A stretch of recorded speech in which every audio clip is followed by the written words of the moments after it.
Eh bien, tout commence comme un conte.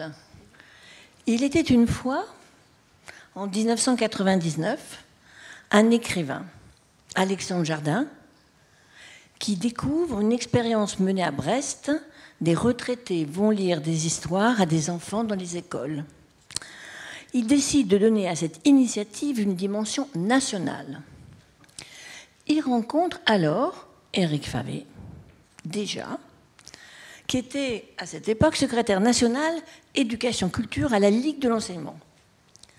Pour mettre en œuvre cette idée sur tout le territoire, il se rapproche de l'Union nationale des associations familiales.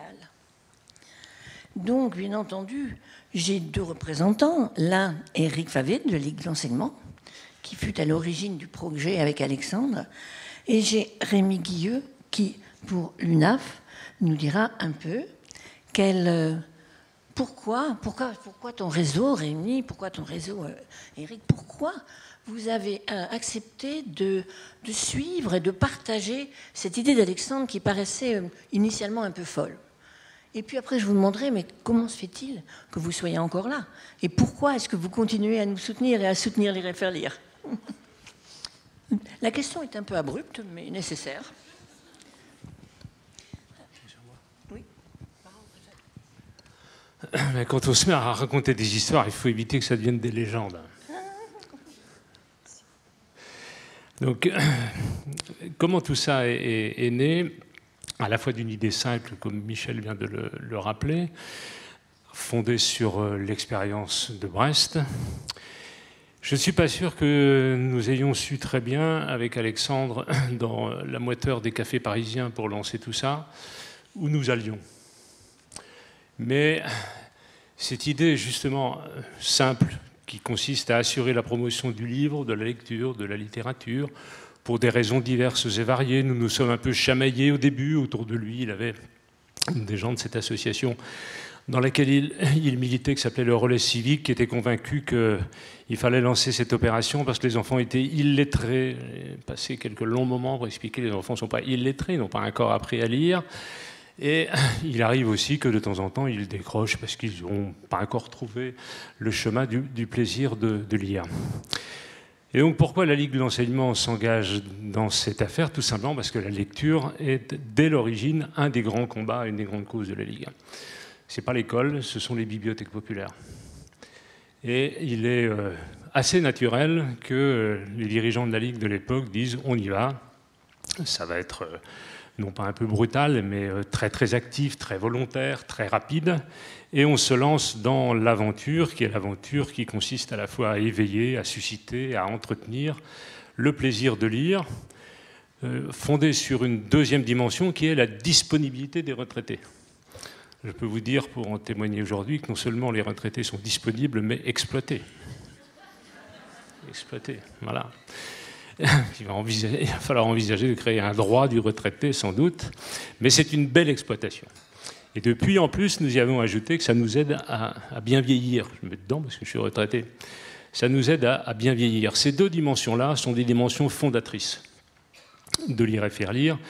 Et c'est la raison principale qui fait que la Ligue s'y est engagée, évidemment. Sur le fond, c'est aussi parce que, je vais reprendre une formule célèbre que nous avons beaucoup promenée de Daniel Pénac, lire ne supporte pas l'impératif. Si ça ne supporte pas l'impératif parce qu'on ne peut obliger personne à lire, ça suppose donc qu'il faut donner, inviter, convaincre que quand on lit, on vit une expérience que progressivement on découvre et qui apparaît finalement comme une expérience unique, singulière, qu'on ne retrouve nulle part ailleurs, et je vous fais grâce des nombreuses citations et réflexions sur l'intérêt du livre, de la lecture et de la littérature. Alors pourquoi est-ce que 25 ans après, un quart de siècle après, c'est encore plus impressionnant de dire un quart de siècle que 25 ans, pourquoi est-ce qu'il faut continuer? Bon, on n'a pas le choix.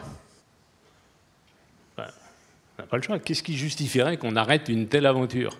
D'abord, ça marche, on est heureux de la poursuivre, que ce soit au niveau local, dans un département, moi je viens du département de l'Isère, au niveau national, pour l'équipe rassemblée autour de Cécile, ses collègues, Michel, etc.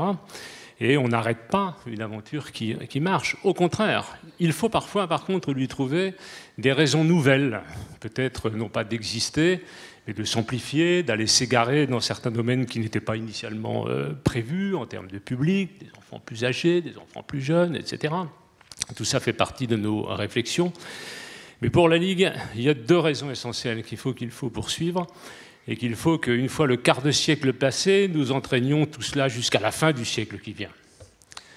La première, c'est que la lecture, lire, et on le sait quand on lit des histoires à ses propres enfants, aux petits-enfants ou à d'autres, c'est une manière, finalement, d'habiter le monde. Et aujourd'hui, il n'est pas facile à habiter notre monde, vraiment pas facile.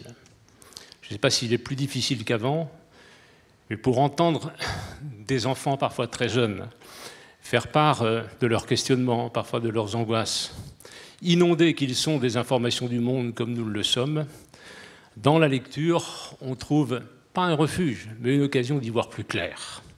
Une occasion de ne pas déléguer à d'autres la compréhension du monde progressivement quand on découvre l'étendue de ce que ça permet en termes d'acquisition du langage et donc de capacité à échanger avec les autres autrement qu'avec ses poings, avec ses armes, pour régler pacifiquement les inévitables conflits ou divergences qu'il peut y avoir entre nous.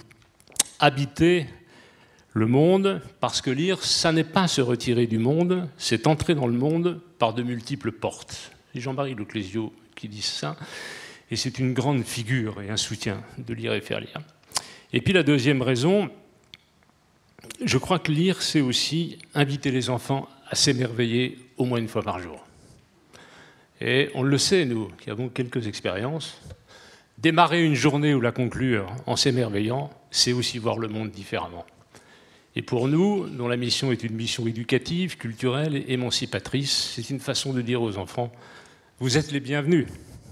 Vous êtes les bienvenus dans ce monde. Ça ne va pas forcément être facile, mais on va vous accompagner et on va vous apporter la preuve que vous êtes les bienvenus. C'est pour ça qu'il faut continuer. On n'aura pas assez d'un siècle pour y parvenir. Mais il faut s'y engager résolument et plus que jamais, et ce sera le combat de la Ligue, un des combats de la Ligue dans les années qui viennent, au sein de Lire et faire lire. Merci Éric.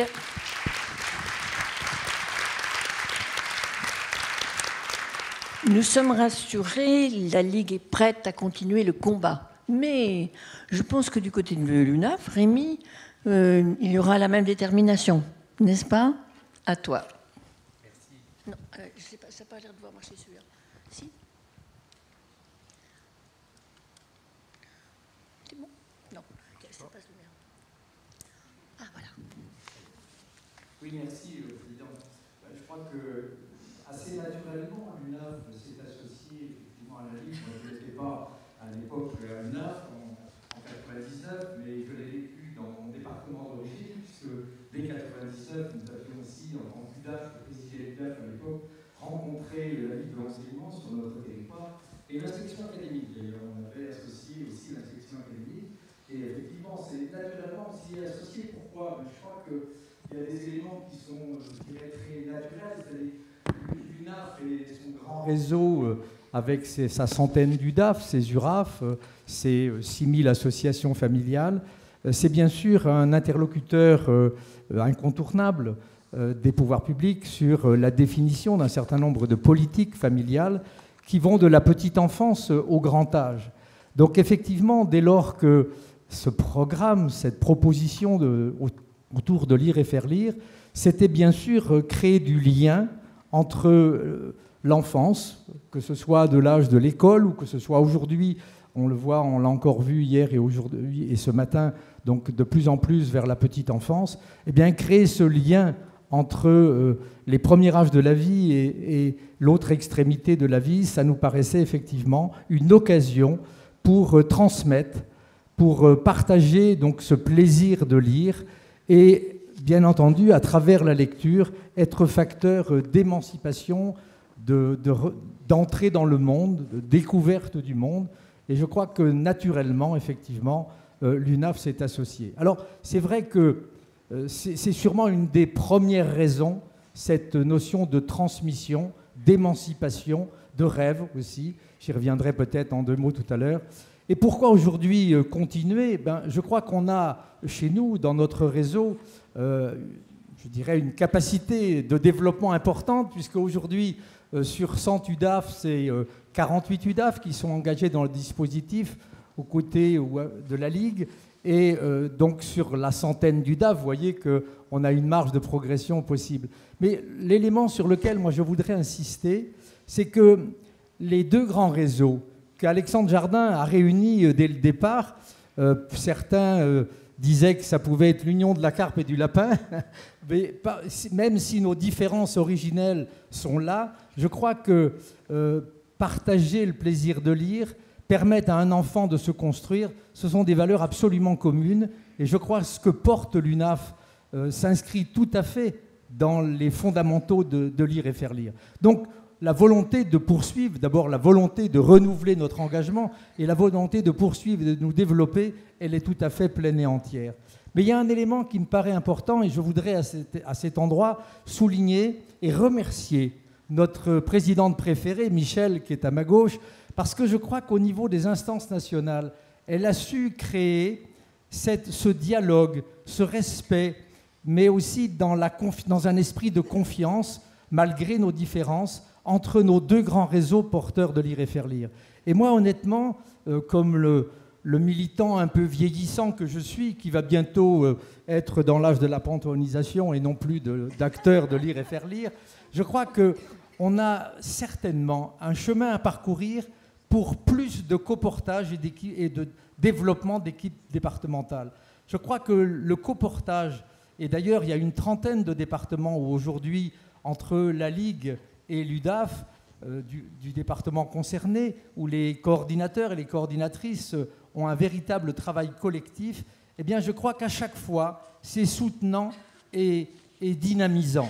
Et moi je plaide vraiment pour que demain, on ait cette volonté de développer encore davantage de coportage, parce que si effectivement, et je le salue en tant qu'UNAF, les plus de 100 ligues sont investies dans lire et faire lire, vous voyez qu'avec les chiffres que je vous rappelais tout à l'heure, le réseau unafien a encore des progrès à faire, mais je pense qu'on pourra les faire parce que les UDAF sont toutes légitimes pour entrer dans le programme lire et faire lire, mais elles y entreront d'autant mieux et elles auront, je dirais, un apport spécifique d'autant plus important que ça se fera dans un esprit de collaboration et de coportage. Vous voyez, ça n'est pas de ma part, bien évidemment, une prise d'analyse qualitative de ce qui se vit, mais ce que j'observe, c'est qu'à chaque fois, et je me répète, que ce coportage existe, eh bien, effectivement, à chaque fois, toutes les structures et les enfants concernés y gagnent. Donc vraiment, j'appelle ça de mes voeux. Et enfin, je voudrais profiter peut-être de cet instant, mais je sais que notre présidente nous a limité dans le temps, mais je voudrais vraiment saluer et remercier tous les bénévoles et tous les coordonnateurs et coordonnatrices, parce que c'est vous qui, au quotidien, faites vivre ce dispositif Lire et faire lire. Et je crois que les séances de lecture que vous vivez avec les enfants de différents âges, eh bien, sont sans doute des oasis de rêve, d'émancipation, de culture, d'éducation. Et je crois que notre société aujourd'hui a certainement un grand besoin de ces oasis, justement, où on peut rêver, on peut s'émanciper et regarder le monde peut-être avec une perspective positive. Donc, oui, l'UNAF sera toujours engagée dans lire et faire lire. Et je pense que c'est Victor Hugo qui disait, je crois, lire c'est voyager et voyager c'est lire. Eh bien, je dirais à vous toutes et tous, militants engagés dans cette expérience extraordinaire de lire et faire lire, beau et long voyage et en route pour le 50e anniversaire. Merci. Merci Rémi. Je vais revenir moi au début et dire que en 99, 2000, cette idée elle était très folle, mais quand on voit ce que vous venez de dire l'un et l'autre au nom de vos deux associations, la Ligue de l'enseignement et l'UNAF, on comprend que cette idée folle d'Alexandre a vraiment rencontré une très grande réalité. et qui a été qu'effectivement, cette expérience, elle a été modélisatrice, et que quand Alexandre, ainsi que Éric, ainsi que l'UNAF et M. Brun, je crois, le président de l'époque, ont imaginé, parce qu'il fallait mettre en œuvre toute cette idée, hein, ont imaginé l'organigramme, ont imaginé l'architecture de Lire et Faire Lire, quand il a été décidé que ce n'était pas de l'apprentissage qu'allaient faire les bénévoles, que ça allait être transmettre le plaisir de la lecture, qu'ils allaient donner un autre objectif, un objectif intergénérationnel. Je pense que à ce moment-là, dans ces discussions qui ont eu lieu entre la Ligue, l'UNAF et Alexandre Jardin, et le relais civique dont il faisait partie, les choses se sont mises en place et elles paraissaient, c'est vrai, à cet instant-là, très difficiles à réaliser. Mais je dois dire qu'en 1999, Lire et Faire Lire a été né de vos deux associations, et que Lire et Faire Lire, c'est une composition de ces deux associations.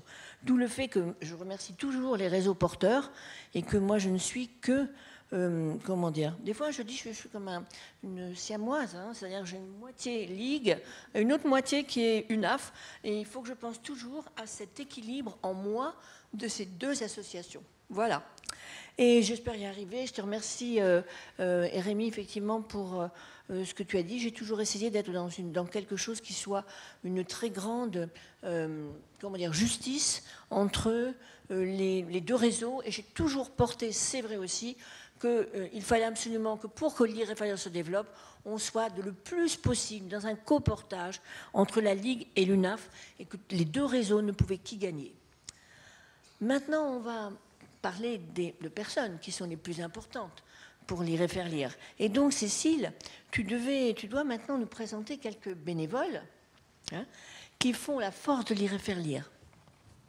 Oui, c'est vrai que ce réseau n'existerait pas sans les bénévoles. On le dit souvent, l'association nationale n'existerait pas sans les coordinations, n'aurait pas de sens d'exister sans les coordinations départementales, et surtout sans l'engagement des bénévoles. Michel et François ont accepté de venir avec nous sur cette table ronde pour témoigner, mais il y a énormément de bénévoles dans la salle, donc vous avez chacun une histoire, c'est votre histoire avec Lire et Faire Lire. On va vous laisser vous la raconter. Michel, tu peux commencer ?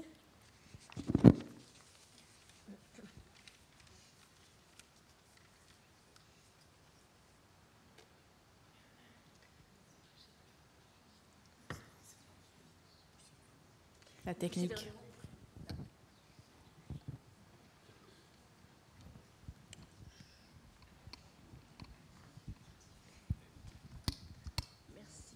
Bonjour, oui, ça marche. Bonjour à tous, donc je m'appelle Michel Didry, je suis bénévole Lire et Faire Lire depuis 2004 à La Rochelle, et je suis aussi une des 8 bénévoles relais de la Charente-Maritime, qui compte environ 300 bénévoles. Que m'ont apporté ces 20 années ? Un enrichissement personnel, d'abord, c'est évident, grâce à toutes les formations dont j'ai pu bénéficier, grâce aussi à toutes mes participations aux rencontres nationales, Lorient, Épinal, Port-le-Cat et La Rochelle, qui m'ont fait rencontrer des personnes exceptionnelles, pour ne citer que Daniel Mesguich, Daniel Pénac. Ça m'a apporté aussi un enrichissement social, grâce aux très nombreux bénévoles que j'ai connus et appréciés et qui sont devenus mes amis. Le fait d'être bénévole relais y a contribué, certainement, et le fait aussi d'être formatrice de lecture à voix haute en binôme avec un autre lecteur. Au départ, on a suivi ces formations initiales avec des professionnels de la communication, puis eux nous ont appris à le faire nous-mêmes. Et depuis 10 ans, on peut dire qu'on s'éclate, 6 ou 7 fois par an, en partageant avec les nouveaux notre expérience et surtout notre enthousiasme. C'est une évidence que le meilleur argument, c'est l'enthousiasme. Et on le fait passer aussi, d'ailleurs, quand on participe à des salons du livre ou à des forums des associations. En ce qui concerne les enfants, qui, lors des séances, on peut dire, ouvrent grand leurs yeux pour mieux entendre, Quel bonheur de les voir prendre de plus en plus de plaisir et même de jubilation à venir écouter les histoires. On peut rappeler une citation d'Alexandre Jardin qui disait « Un enfant qui jubile avec une histoire, c'est un gamin qui est vacciné contre l'échec scolaire. » Une petite anecdote, je vais vous raconter. Dans un forum qui a eu lieu dans mon village il y a quelques années, je vois arriver sur le stand de Lire et Faire Lire un grand gaillard de 16-17 ans qui vient droit à moi sur le stand et qui me dit « Tu ne me reconnais pas ?»« Non, pas trop, dis-moi. » « Eh bien, quand j'étais en CP, tu me lisais des histoires. Et maintenant, j'adore la lecture et dès que je peux, je lis à mes petits-neveux parce que c'est tellement important. » Et là, on se dit qu'on sert vraiment à quelque chose, même si la plupart du temps, on ne le voit pas directement. Voilà pourquoi je suis toujours là après toutes ces années, parce que c'est intégré dans ma vie. C'est comme une cure de jouvence chaque semaine.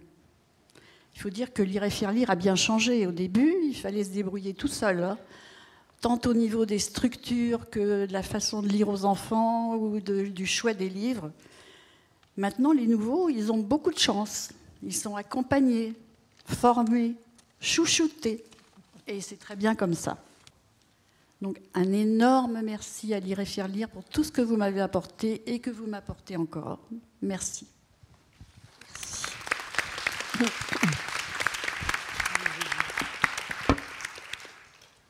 Que puis-je dire après Michel? Elle a parlé, je crois, de 21 ans. Moi, ça fait 23 ans. À partir du moment où j'ai été en retraite, je crois que j'ai entendu une fois à la radio Alexandre Jardin. Et là, je me suis dit, ça y est, il faut que je commence. Donc, je me suis jeté, je dois dire, avec Lire et Faire Lire. Et je vais donner tous les remerciements que Michel a pu donner, un accueil. J'ai commencé en banlieue parisienne pendant une année, et ensuite je suis parti dans Lyon, près d'Auxerre, où j'habite maintenant, et je lis donc, je suis bénévole et bénévole relais en même temps. J'adhère absolument, complètement, avec tout ce qu'a dit Michel, donc je ne vais pas rappeler tout ce qu'elle a pu dire. Il y a un mot en effet que je retiens, elle a dit, Alexandre Jardin a parlé de jubilation. Moi j'ai tendance de temps en temps à trop jubiler, mais je crois qu'on jubile jamais trop. Et les enfants, c'est d'arriver aussi de temps en temps à les faire jubiler. Et je crois que de temps en temps je suis arrivé et j'arrive à les faire jubiler. Ça a été un plaisir et ça l'est toujours. Et en effet, la grande famille de Lire et Faire Lire m'a appris énormément de choses, m'a fait connaître énormément de gens. Et depuis aujourd'hui, j'ai appris 2 choses. Ce matin, j'ai appris que j'avais été un bébé et que je l'étais encore. Ça, c'est quand même merveilleux. Et cet après-midi, qu'est-ce que j'apprends? Je suis exploité. Vous vous rendez compte, c'est formidable. En 24 ans, je passe de bébé, adolescent, travailleur, bénévole à Lire et Faire Lire, et exploité. Mais j'adore l'humour et je le prends comme tel. Moi aussi, j'ai des souvenirs, une anecdote de rentrer dans une banque rurale où j'allais régulièrement et de me retrouver devant la caisse, devant un grand barbu, qui me dit « Ah, je vous connais, vous lisiez à Pourin, dans Lyon, il y a 10 ans. » Ah ben oui. Alors ça fait quelque chose. Sur le marché local, en effet, vous avez des enfants qui viennent, la mère dit « Mais attends, il vous accroche. » Ah mais oui, je le connais. Pour revenir à la lecture en direct, j'ai lu et je lis toujours en école maternelle. J'ai lu pendant 3 ans en crèche, pour revenir à ce matin, et à Didier qui nous a beaucoup parlé de la lecture en crèche, et là je le rejoins aussi, c'est des souvenirs merveilleux. Pour revenir à ce matin à la posture, moi j'ai le souvenir dans la crèche où je lisais, il y avait des petits strapontins roulants comme ça, et je me déplaçais sur le petit strapontin comme sur une scène. Et je les faisais de temps en temps jubiler, mais moi je jubilais en leur racontant des histoires. Et là aussi, ce qui était très intéressant en crèche, c'est la relation avec les parents, on en a parlé ce matin, la possibilité souvent de lire devant des parents, soit en fin d'année, soit en fin de non pas de période scolaire, mais de période, ce qui est merveilleux, parce que dans le monde rural, comme dans certains endroits, il y a encore beaucoup, je ne vais pas dire de désert, mais presque au niveau de la lecture. Une petite anecdote. Une fête locale type kermesse un week-end, puisqu'on souvent tenait un stand Lire et faire lire pour la lecture. Et il y avait une jeune fille qui passait là, parmi les flonflons. Il y avait le stand Lire et faire lire, une jeune fille de 14-15 ans avec un jeune enfant qui avait peut-être 7-8 ans. Et il voulait aller dans notre tente voir, il voyait. Et la jeune fille lui a dit « Ah non, pas ici, ils vont te faire lire ». Voilà une anecdote parmi d'autres. J'en aurais beaucoup à raconter. Mais je termine en vous disant que je suis très content d'être là. J'espère être là encore un certain temps. Et pour le lancement des 25 ans, eh bien, je vous souhaite beaucoup, beaucoup de réussite.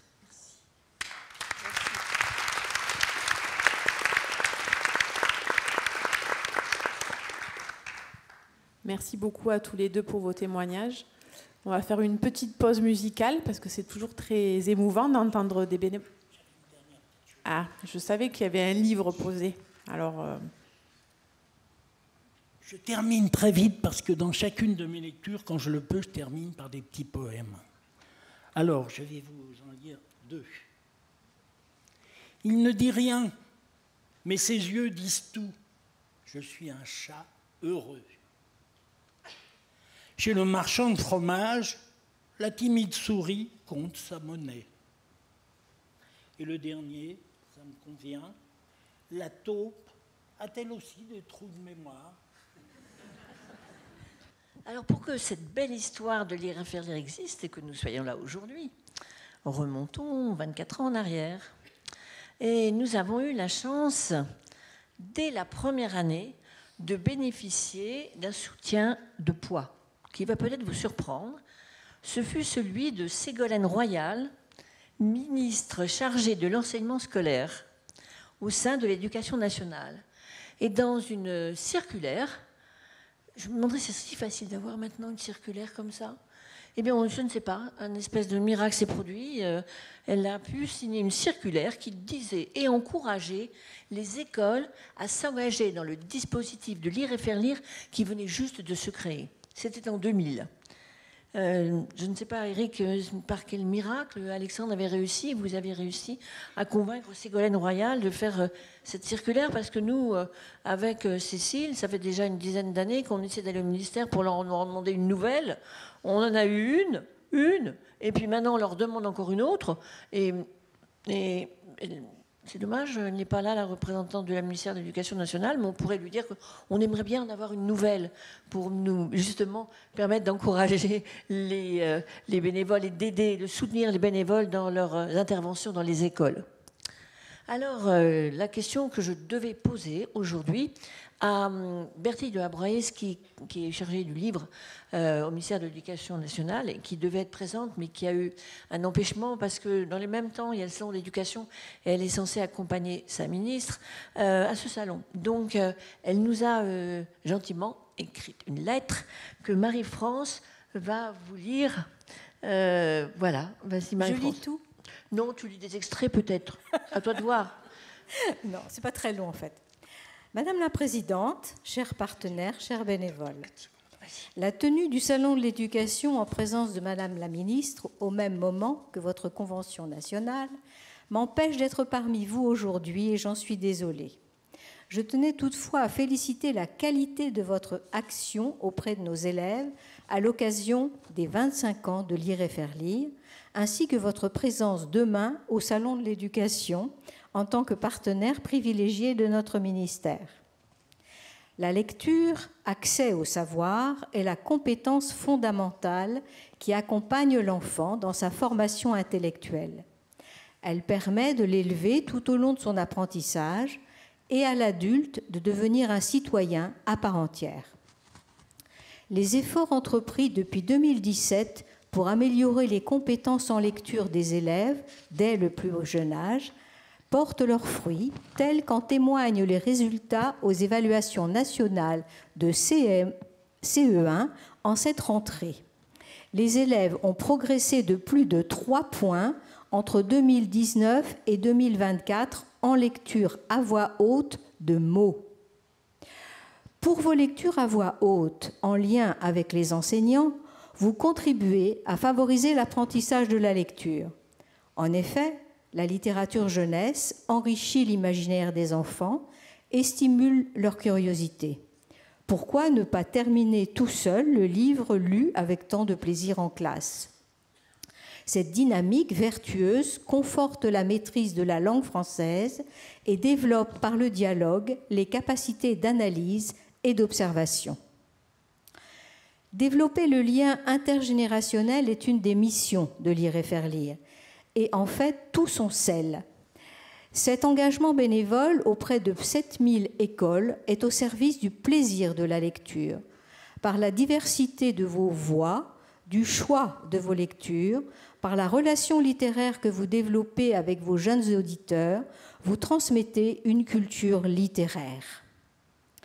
Depuis le début de cette aventure, il y a 25 ans, l'Éducation nationale est à vos côtés pour faciliter votre action.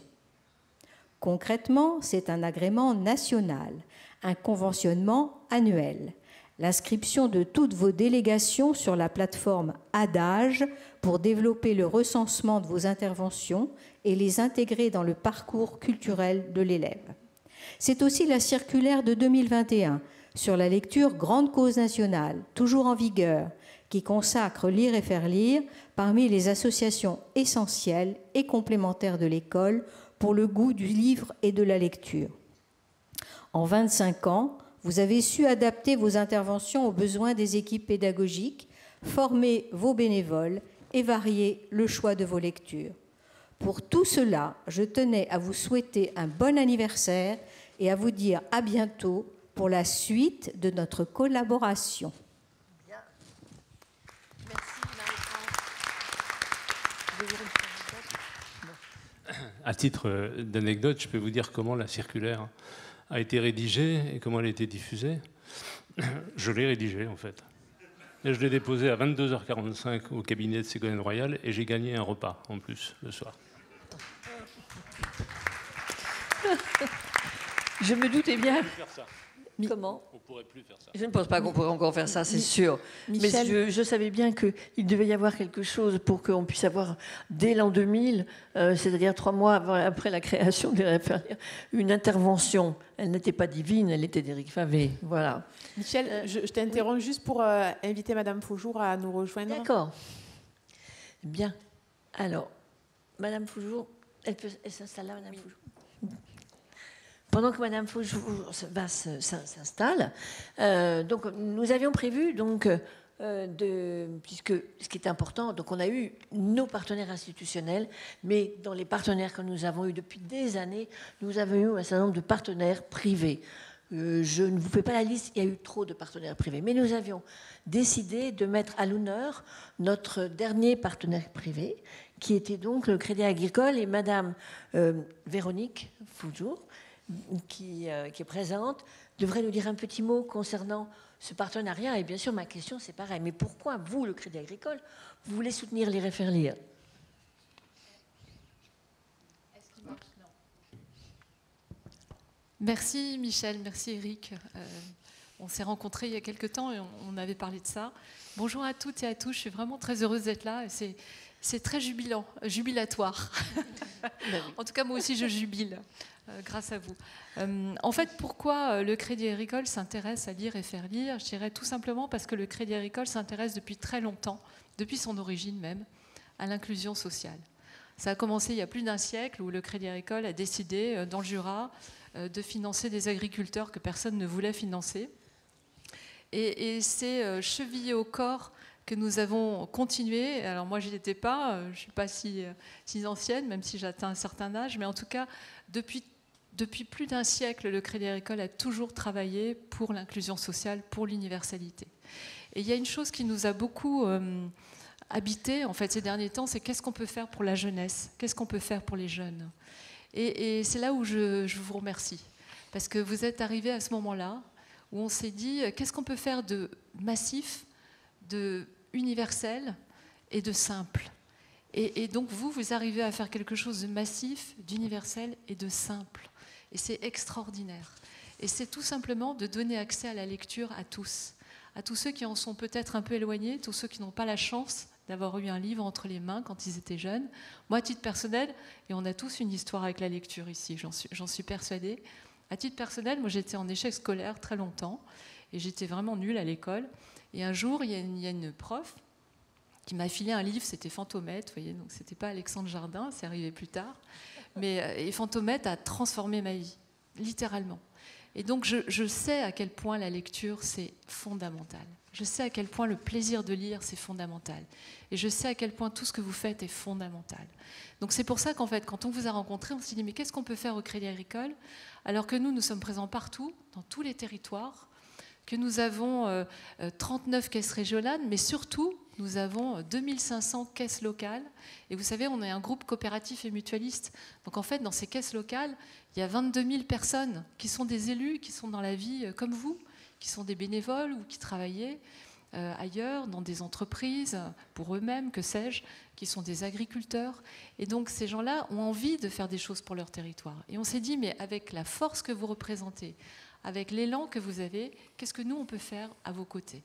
Et donc c'est là qu'on s'est dit, ben, si on mettait en mouvement nos bénévoles, nous aussi, nos élus dans nos caisses locales, si on mettait en mouvement nos collaborateurs, on est 70 000 en France, qu'est-ce qu'on pourrait faire pour faire ce lien intergénérationnel, pour aider financièrement, évidemment, c'est normal qu'on le fasse, votre association, pour donner envie à tous de lire et faire ce plaisir partagé que vous faites, vous, au quotidien, avec ces enfants, avec ces jeunes, et aussi avec les adultes, parce qu'il ne faut pas oublier, et moi j'y crois très sincèrement, qu'il n'est jamais trop tard, et que le plaisir de lire, bien sûr, tout petit, c'est encore mieux, mais à tout âge, il faut l'entretenir.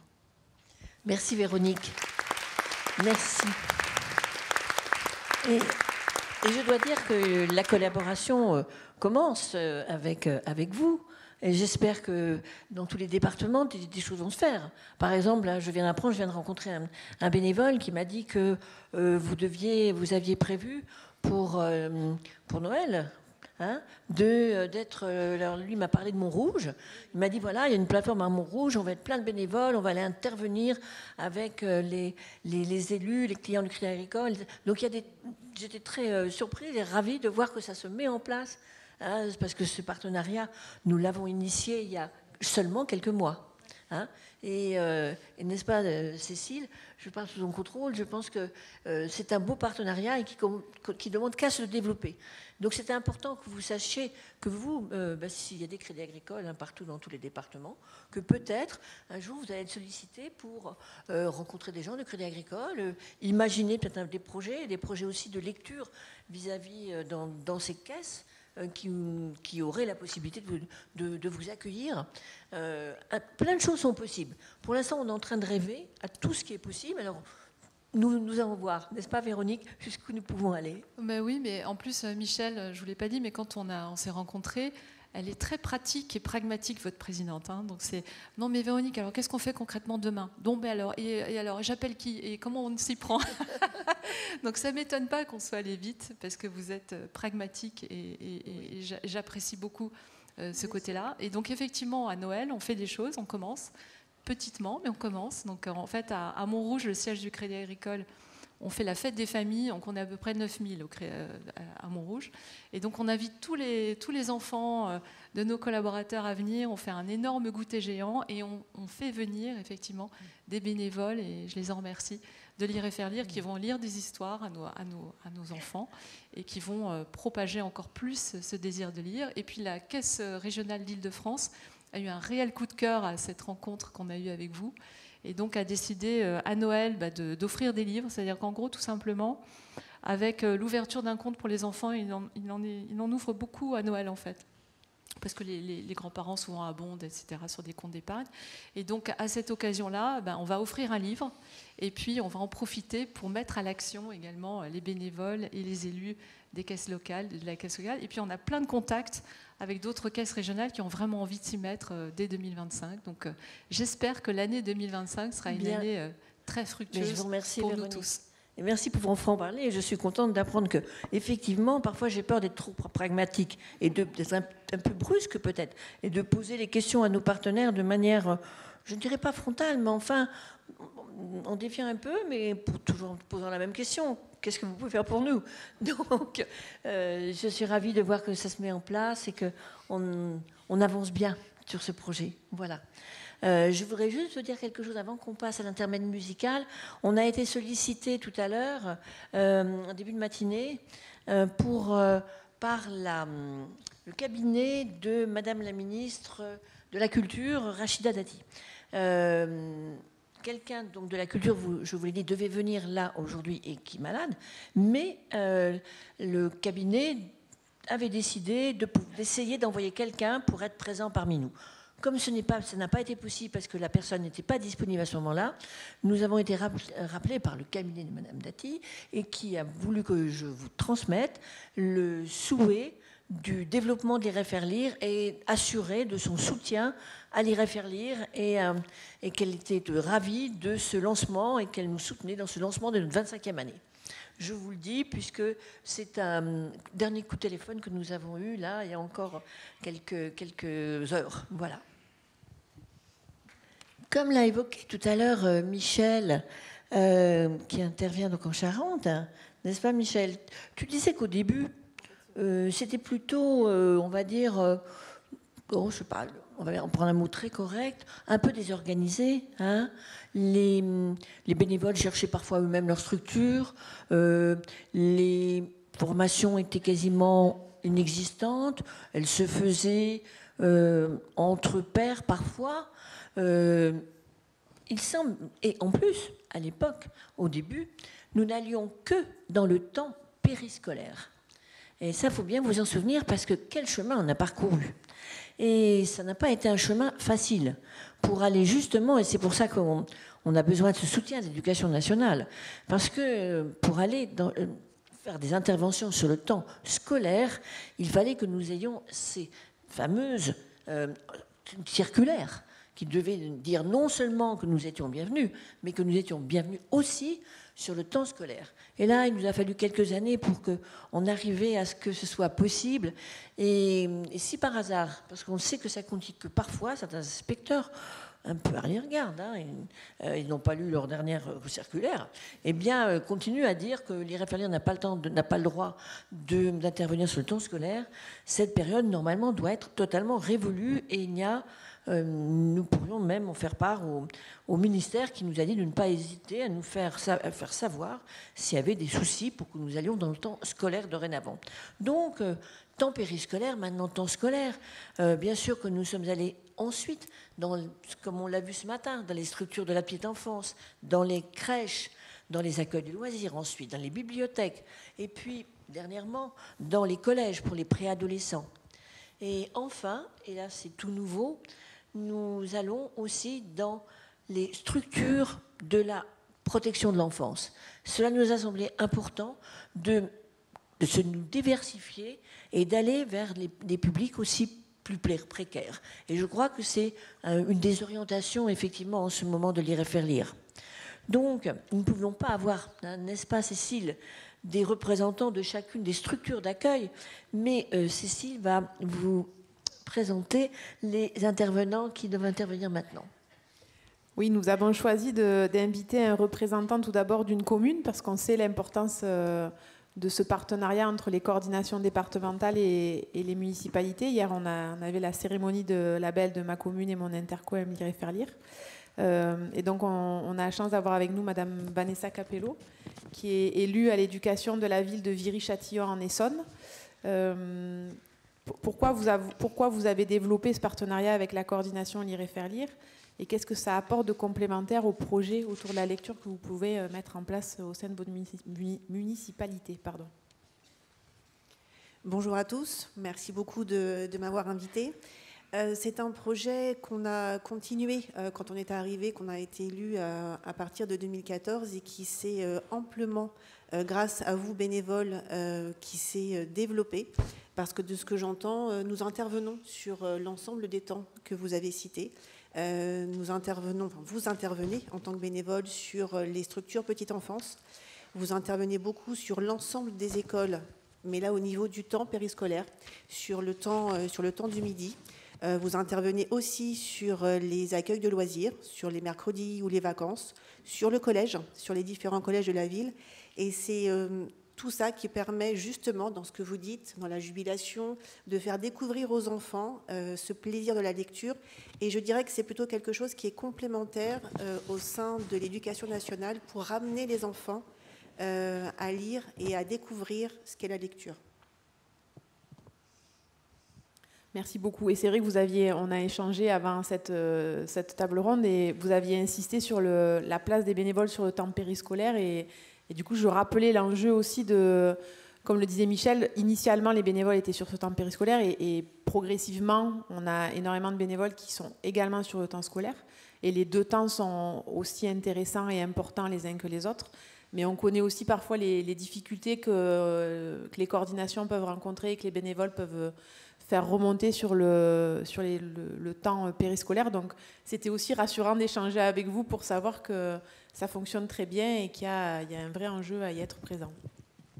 Ça fonctionne très très bien. Les enfants sont ravis parce qu'ils savent. C'est un peu plus compliqué en maternelle parce qu'ils sont plus petits, mais ils connaissent les jours des interventions des bénévoles et ils les attendent. On est sur des temps où les enfants, c'est au choix des enfants de venir et de participer à ces lectures et les enfants sont ravis. Les animateurs sont ravis de l'intervention des bénévoles. J'ai bien entendu le fait de pouvoir faire rentrer plus au niveau du temps scolaire, donc je vais me rapprocher de l'inspecteur, j'ai bien compris. J'ai bien compris, j'ai bien pris note, je le vois la semaine prochaine. Donc je vais lui en parler. Maintenant, on est quand même tributaire à ce que ce soit les écoles qui soient d'accord et qui fassent rentrer sur les différents temps. Voilà, mais je vais lui en parler. D'accord. Merci beaucoup en tout cas d'être là avec nous et de faire ce partenariat très fort avec la coordination en Essonne.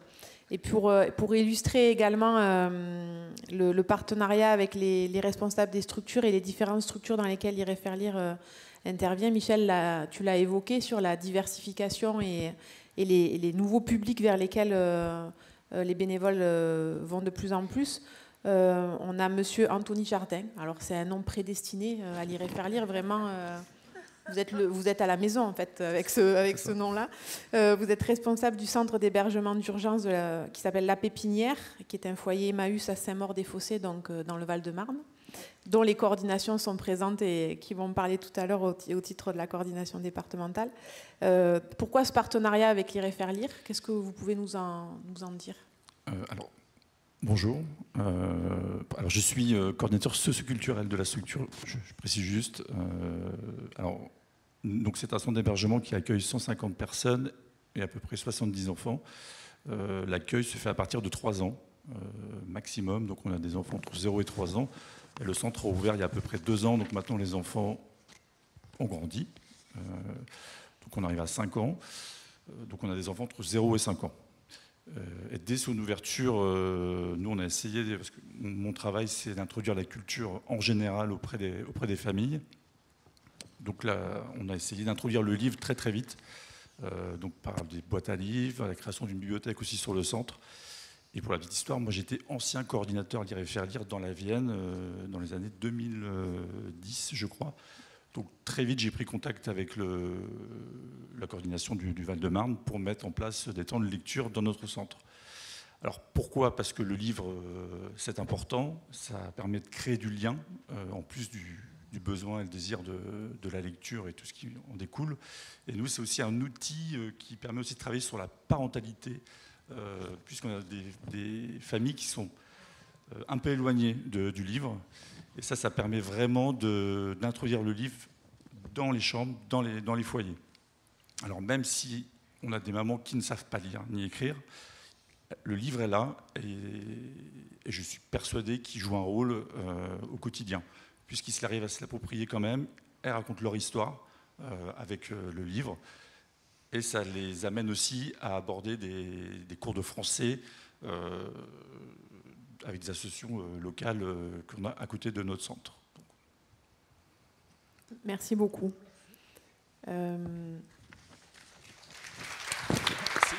Merci à vous. Et puis on se le disait en aparté tout à l'heure, mais on reprendra contact et on essaiera de voir avec le réseau, votre réseau et notre réseau, comment on peut créer des passerelles dans d'autres coordinations départementales à l'image de ce qui est fait dans le Val-de-Marne. Michel ? Bien. Eh bien, voilà, alors moi, à suivre, hein, c'était...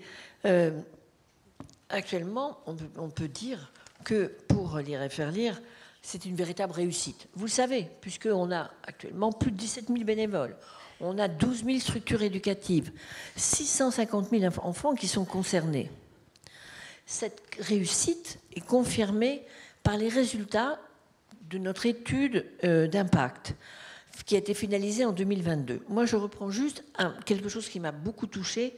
C'est dans cette étude d'impact, il y avait plein d'éléments qui étaient très positifs.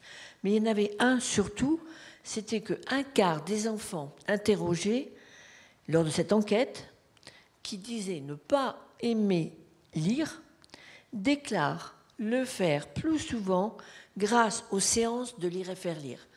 Et je trouve que même si ce n'est qu'un quart des enfants qui ne voulaient pas lire, qui n'aimaient pas lire et qui ont réussi à se dire que c'était peut-être possible de prendre du plaisir à ces séances, je trouve qu'on a vraiment bien gagné et on a fait notre pari et réussi.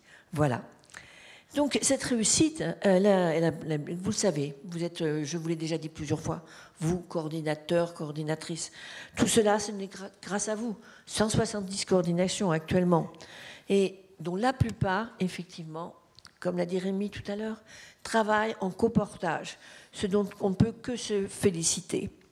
Donc, je pense que là, maintenant, Cécile, tu pourras nous présenter quelques coordinations qui vont témoigner de leur parcours. Oui, je voulais rajouter un petit mot parce que c'est vrai que l'équipe nationale travaille quotidiennement avec les coordinations départementales. Ça fait partie de nos missions d'accompagner les coordinateurs et les coordinatrices. Et c'est vrai qu'on a la chance d'avoir, je le dis aussi souvent, mais je le dirai jusqu'à ce que je reste à Lire et Faire Lire, parce que je le pense profondément.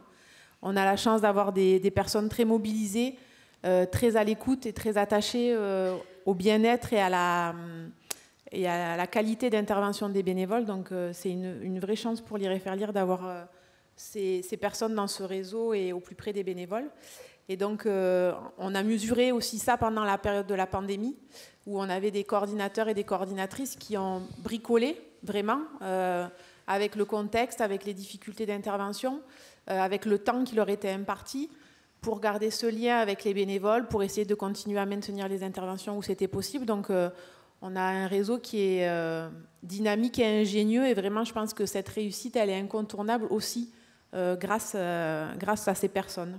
Et donc sur scène, on a 4 coordinateurs et coordinatrices qui sont avec nous, qui se prêtent à l'exercice, et qui sont venus nous raconter comment ça se passait dans leur département. Donc on a Ingrid et Elisa qui sont les 2 coordinatrices du Val-de-Marne, Christine qui est coordinatrice avec Mathilde en Charente, et Robin qui est le coordinateur Ligue dans la Vienne, donc le successeur de Monsieur Jardin. Donc je ne sais pas qui veut commencer. L'idée c'était de pouvoir raconter comment vous travaillez dans votre coordination, comment vous avez créé ce lien entre les 2 réseaux, comment vous entretenez le lien avec les bénévoles et les structures d'accueil qui accueillent ces bénévoles, et si vous aviez aussi peut-être une action spécifique, une orientation particulière que vous vouliez mettre en avant par rapport à vos départements. Robin ? Bien, bonjour à tous. Alors pour vous expliquer un peu comment nous on travaille dans la Vienne, donc moi je suis arrivé sur le poste il y a 3 ans, il y avait déjà le coportage qui se faisait avec l'UDAF qui avait été mis en place avant. Alors le choix qui a été fait dans la Vienne, c'était de structurer au niveau des bénévoles et des instructeurs et d'avoir un interlocuteur privilégié, c'est-à-dire que c'est la ligue qui porte principalement le dispositif Lire et Faire Lire. Mais après, on échange quotidiennement avec ma collègue de l'UDAF, donc Marie Potreau, qui ne pouvait pas être ici aujourd'hui. En fait, sur tous les projets, on les décide en copile avec les bénévoles. Donc, c'est le moment où nous, on fait redescendre ce qui vient du national et on transmet l'information aux bénévoles relais. Et sur tout ce qui est partage de budget aussi, c'est quelque chose qu'on a mis en commun ensemble.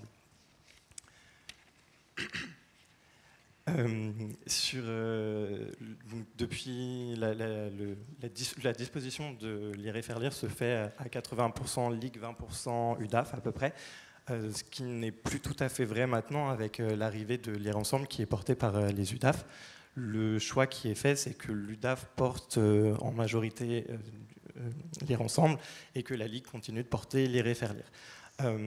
La consigne, quand Lire Ensemble a été développé, c'était un projet de lecture à destination des personnes en situation de vulnérabilité, ce qui est un terme très générique. Nous, on a fait le choix de le penser à l'inverse de Lire et Faire Lire, c'est-à-dire d'avoir des personnes majeures qui lisent là plutôt à des seniors, soit en résidence autonomie, soit en EHPAD, soit en foyer de vie par exemple.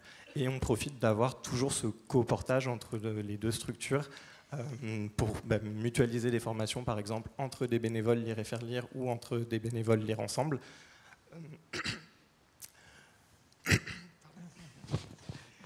Il y en a des verres d'eau, si tu veux.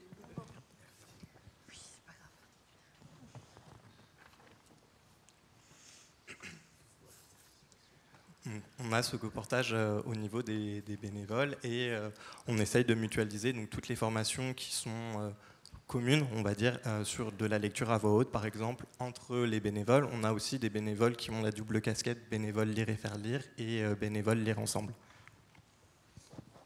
Merci beaucoup, Robin. Merci, Robin. Oui. Elisa ? Ouais. Okay. Bonjour à tous. Désolée, moi non plus, je ne suis pas très à l'aise. Tout le monde m'entend bien ? Ok. Alors, effectivement, donc moi, c'est Elisa Del Nero. Donc, moi, je suis toute récente, du coup, côté UDAF, puisqu'on est, pareil, 2 réseaux qui travaillent donc, pour le dispositif Lire et Faire Lire, donc avec Ingrid juste à côté de moi, pour la Ligue. Voilà. Alors, nous, pour le Val-de-Marne, donc, on a à peu près 190 bénévoles. C'est à peu près 150 structures actives, dont 40% de bénévoles sont en petite enfance, 20% en matère et 20% en école élémentaire. On couvre donc 40 communes dans le Val-de-Marne sur 47. Avec Ingrid, donc, on travaille vraiment ensemble, on travaille vraiment main dans la main, comment dire. On fait des réunions coordination très régulièrement, mais voilà, on a des outils partagés, on a un drive, on communique énormément sur Teams. Enfin, voilà, on travaille vraiment ensemble, on décide de tout ensemble. Pour la répartition des missions, Ingrid, elle, va plus être justement sur les relations avec les structures. Et moi, je vais plus être justement sur le suivi administratif des bénévoles et la gestion, par exemple, de la plateforme. On a l'aide également d'une bénévole coordinatrice, lectrice également, qui est dans le public, que je remercie encore une fois, parce qu'elle est vraiment d'une aide incommensurable. Voilà, elle nous aide pour la permanence téléphonique, mail. Elle prend le premier contact avec les nouveaux bénévoles. Elle redirige, elle fait le lien avec les bénévoles référents. Elle met en place aussi de temps en temps des séances d'observation. Elle essaye d'aiguiller aussi un petit peu vers des structures. C'est vrai que nous, on essaie d'avoir le plus de liens possible, en tout cas avec les bénévoles. Soit tout cas nous deux, ou Evelyne, ou les bénévoles référents. Donc on a une quinzaine de bénévoles référents qui couvrent donc 18 communes. On va essayer, mais Ingrid en reparlera tout à l'heure, effectivement, de nous-mêmes faire du lien avec les communes qui ne sont pas couvertes. Mais en tout cas, on a un réel soutien des référents qui prennent en charge eux-mêmes, en fait, tout de suite, l'affectation des nouveaux bénévoles, les accompagnent justement dans ces séances d'observation, qui prennent les rendez-vous avec les structures.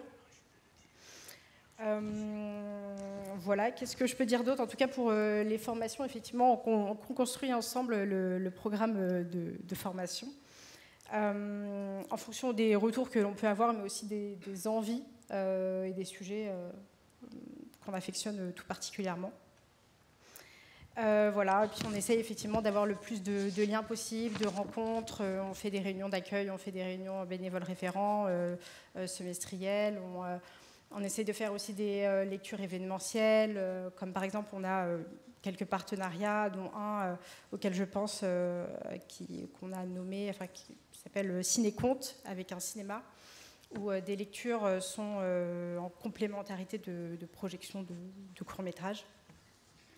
Voilà, donc effectivement, on essaye d'avoir le plus de liens possible, mais effectivement, on est vraiment aidé de la part de la bénévole coordinatrice et des référents. Merci. Merci beaucoup. Ingrid, tu veux compléter? Non, pas plus. Comme Elisa l'a dit, c'est vrai que ça fait une dizaine d'années que je suis sur Lire et faire lire, et j'ai entendu un peu toutes sortes d'organisations sur les différents territoires, et c'est ce qui fait notre force. J'ai entendu aussi dans les discours, c'est vraiment ce qui fait notre force, c'est de travailler ensemble. Il n'y a pas une décision qui est prise seulement par la Ligue ou seulement par l'UDAF. Tout comme les événements, même si Elisa l'a dit, elle est plutôt sur l'accompagnement des bénévoles et moi les structures. Mais au final, le quotidien fait que nous avons d'autres casquettes, et si l'une d'entre nous a besoin, on va se relayer, et donc on n'est pas toute seule. Plus, effectivement, il y a l'équipe, pour nous, il y a l'équipe départementale, dont les bénévoles références et des bénévoles relais. Voilà. Donc les bénévoles relais et les bénévoles au sein de la coordination. Donc, merci beaucoup. Merci. Merci, c'est agréable de voir concrètement comment, quand on dit coportage, ce que ça veut dire et comment vous le faites. Voilà. Et puis, Christine, pour la Charente? Oui, alors je viens d'écouter mes jeunes collègues et je me dis, je me fais un peu l'effet d'un dinosaure, parce que je vais attaquer ma 34e année à l'UDAF de la Charente l'année prochaine, donc ça fait un petit peu drôle. Moi, en fait, je me suis vue confier, il y a 18 ans, de nouvelles missions au sein de l'UDAF de la Charente, et en fait, est arrivé dans mon escarcelle Lire et faire lire. Voilà. Je ne connaissais pas le programme, j'ai trouvé ça absolument extraordinaire. Et en fait, j'ai été assez embêtée dans un premier temps, parce que je me suis très vite aperçue qu'on ne s'était pas du tout impliqué, nous, UDAF, dans le développement de ce dispositif sur notre territoire. Et à l'époque, la coordination était exclusivement portée par la Ligue, qui, elle, s'était lancée tout de suite dans l'aventure.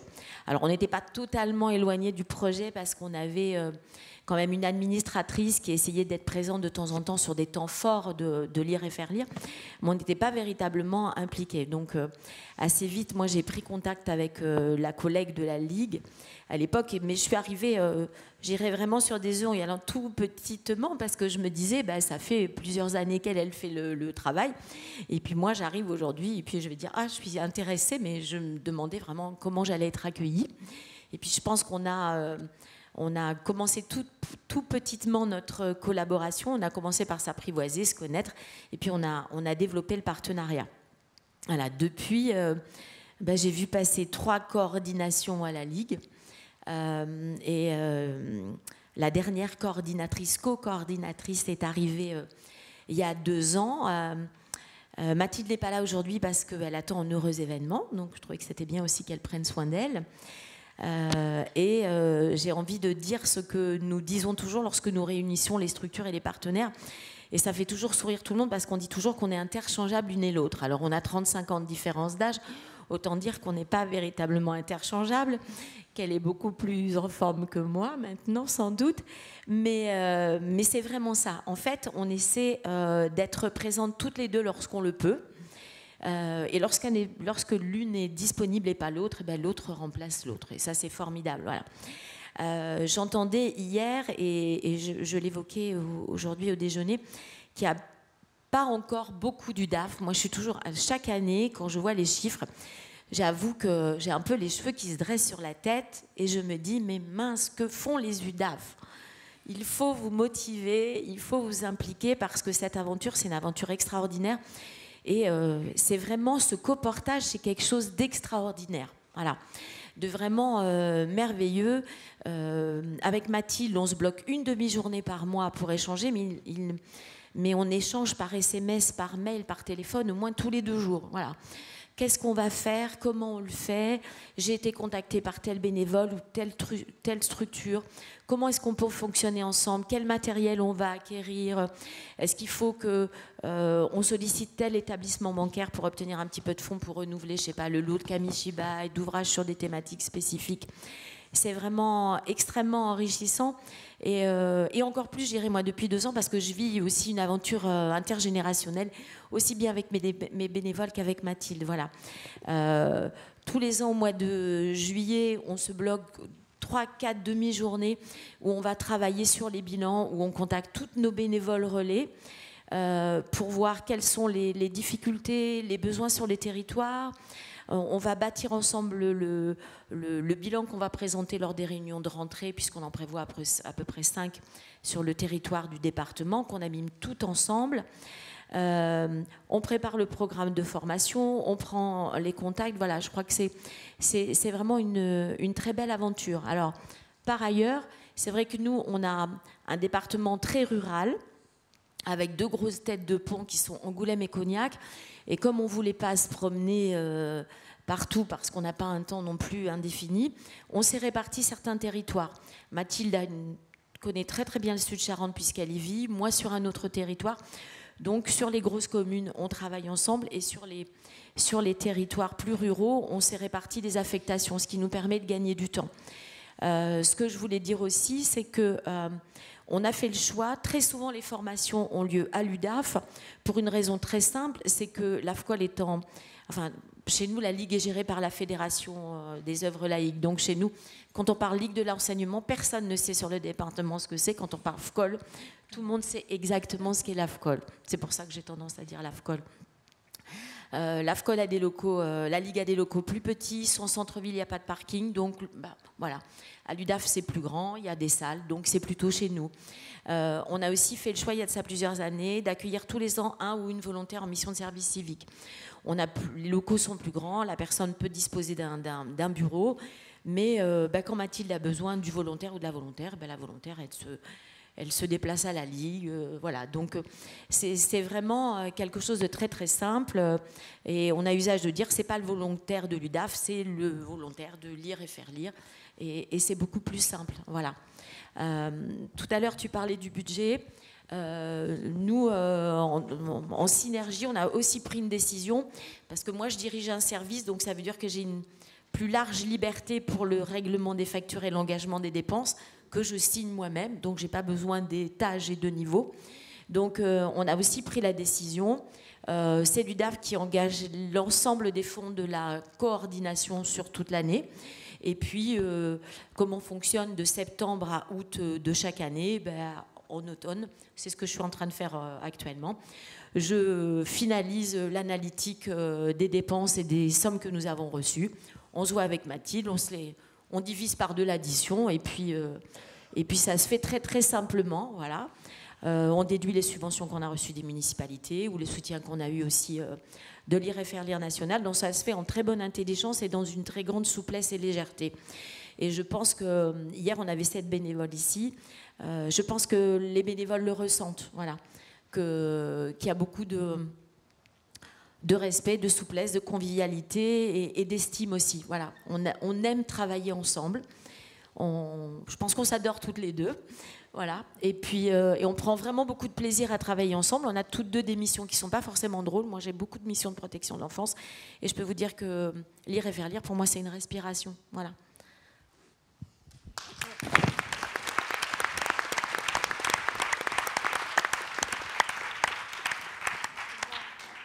Merci beaucoup à tous les quatre pour vos témoignages et ces petits éclairages que vous avez pu donner sur vos départements, mais je suis sûre qu'ils font écho aussi à des manières de fonctionner dans les départements qui sont représentés dans la salle.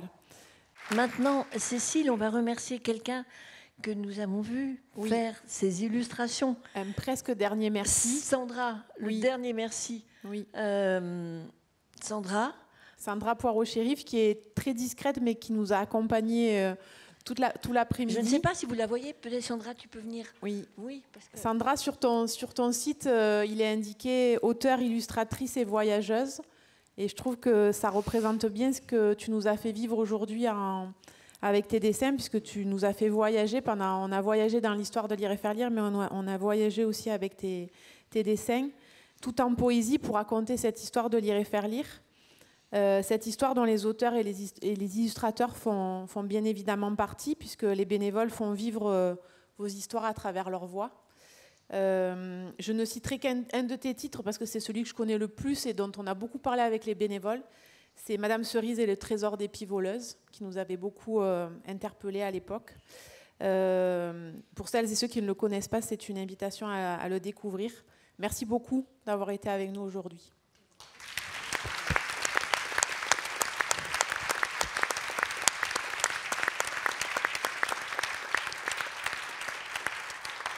Je pense qu'il va falloir un dernier merci pour la fin, n'est-ce pas, Cécile? Sandra, alors à Sandra, bien entendu, à Lulendo, à tous les intervenants, mais je pense aussi à vous, c'est-à-dire vous, les coordinations Ligue, les coordinations UNAF, mais je parlerai aussi des coordinations qui sont des associations départementales et qui font un travail extraordinaire. Je sais qu'il y en a qui sont représentés ici, et pour nous, c'est très important le travail qu'elles font, et nous devons le reconnaître aussi. Je remercierai aussi les partenaires qui sont présents, et aussi, ainsi que tous les bénévoles qui sont présents là aujourd'hui. Hier, j'ai fait une petite, un petit lien comme ça. J'avais dit, ah là, avant, je parlais des lieurs, je parlais des semeurs, je parlais des passeurs.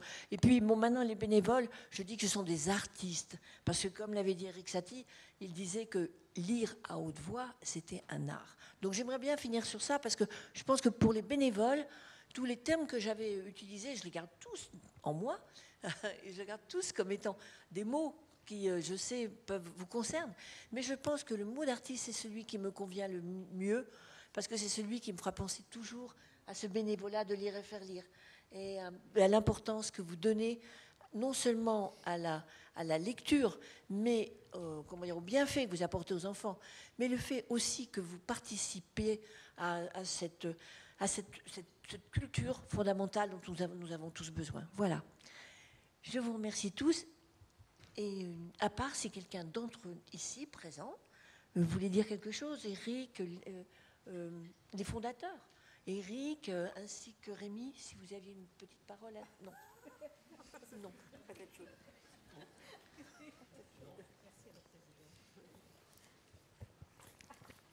C'est difficile, bien évidemment, ce serait complètement déplacé de vouloir intervenir maintenant longtemps, mais il y a un point quand même sur lequel je n'ai pas beaucoup insisté tout à l'heure et qui me paraît très important parce que ça a été notamment mis en évidence par M. Jardin. C'est vrai que la place du livre dans les familles, et notamment dans les familles les plus éloignées du livre, est véritablement pour nous, réseau UNAF, UDAF, extrêmement important. Parce que comme vous le savez, l'UNAF est très engagée dans la politique familiale et notamment dans le soutien à la parentalité. Et je crois que le livre peut être un intermédiaire tout à fait riche pour accompagner justement les parents dans cette fonction parentale parfois difficile. Donc merci.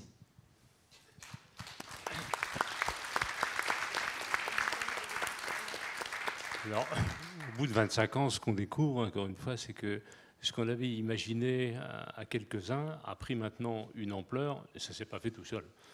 Ça s'est fait avec tout ce qui vient d'être rappelé, Et notamment au niveau local, cette opération n'aurait strictement aucun sens si elle n'était pas complètement maîtrisée par le travail que vous faites dans les départements, coordination, bénévole évidemment, en appui avec nos deux réseaux.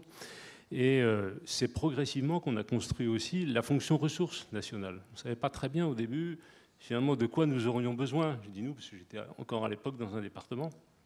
Et il me semble que cette fonction ressources est maintenant appréciée. Vous la nourrissez vous-même, c'est-à-dire qu'en gros, à la fin, on répond à des demandes.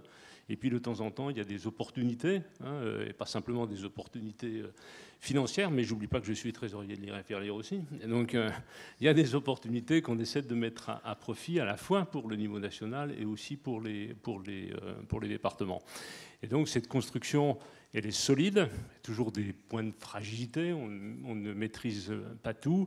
Elle est fluide, je dirais, aussi. C'est-à-dire que les relations, j'espère, sont extrêmement rapides et franches entre les départements, les coordinations et le niveau national.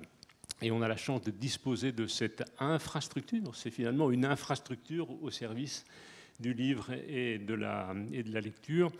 Et à l'heure où, comme le dit l'écrivain Patrick Chamoiseau, des vieilles ombres sont de retour et nous fixent sans trembler. C'est un peu plombé de dire ça comme ça, mais elles existent et on les voit un peu chaque jour, ces vieilles ombres-là. Je ne résiste pas tout simplement à l'idée, parce qu'ils le disent beaucoup mieux que nous, les écrivains, à ce que dit Mario Vargas Llosa, prix Nobel de littérature, sur l'acte de lire, la littérature et le livre. Lire, c'est protester contre les insuffisances de la vie. C'est un peu étrange pour les enfants qui arrivent au monde, ils n'ont pas un corps d'insuffisance, mais ça naît très très vite, les insuffisances.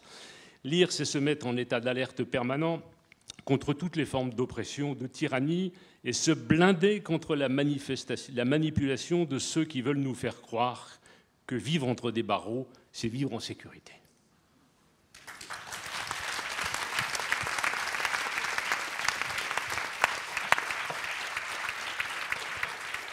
Après les paroles de Rémi et d'Éric, je serai comme je suis, donc c'est très simple. Ce que je vais vous dire à tous et toutes, c'est que je souhaite pour cette 25e année beaucoup d'événements. Et on va vous en proposer, vous allez en faire, bien sûr. Mais nous, on va vous proposer 5, 6 rencontres interrégionales au cours de l'année. Donc, dites-vous que ce n'est qu'un début et que nous allons continuer à nous voir, à faire appel à vous et à faire appel à votre participation active et très active. On a vraiment besoin de vous pour toute cette année, pour continuer à être tous ensemble. Voilà.